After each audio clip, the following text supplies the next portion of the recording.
মেটকালা 2024-এর সাদা সবুজ কার্পেটের স্বপ্নের মতো রাজকন্যার সাজে ধরা দিয়েছেন বলিউড অভিনেত্রী আলিয়া ভাট। অভিনেত্রী গর্জিয়াস ট্র্যাডিশনাল লুক নিঃসন্দেহে আউট অফ দ্য বক্স। মে মাসের প্রথম সোমবার নিউ ইয়র্কে মেট্রোপলিটন মিউজিয়াম অব আর্টে বসেছিল মেট গালার আসর।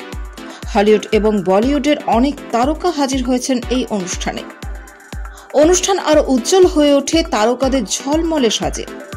ফ্যাশনের সবচেয়ে বড় রাতের জন্য ভারতীয় ফ্যাশন ডিজাইনার সব্যসাচী মুখোপাধ্যায়ের হাতে তৈরি এমব্রয়ডারি করা শাড়ি বেছে নিয়েছেন আলিয়া, যার আঁচল 23 ফুট লম্বা।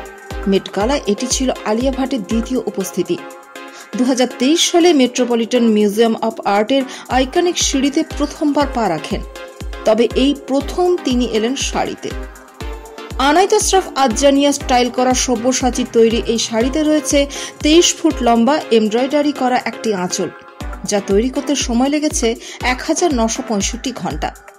এতে সিল্ক ফ্লস, গ্লাস বিডিং এবং রত্ন পাথর দিয়ে কারুকার্য করা হয়েছে, যা সম্পূর্ণ হাতে তৈরি।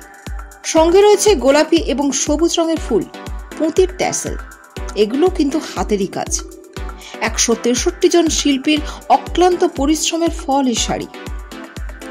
এই শাড়ির অন্যতম আকর্ষণ হল সামনের দিকে থাকা রাফেল প্লিট। শাড়ির মতো আলিয়ার ব্লাউজটিও রাজকীয়। পেছনে বইয়ের মতো নকশা করা বাস্টিয়া ব্লাউজে রয়েছে সূক্ষ্ম হাতের কাজ।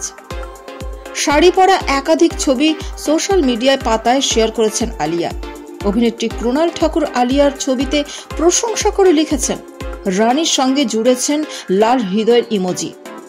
জাহ্নবী কাপুর কমেন্টে লিখেছেন, উন্মাদনা উন্মাদনা উন্মাদনা। ওরি, শান্তনু মহেশ্বরী, জোয়া আক্তার, সরবরি ওয়াগ, ইয়াসমিন কারাচি ওয়াহা সহ আরও অনেকে আলিয়ার পোস্টে ভালোবাসা উজাড় করেছে।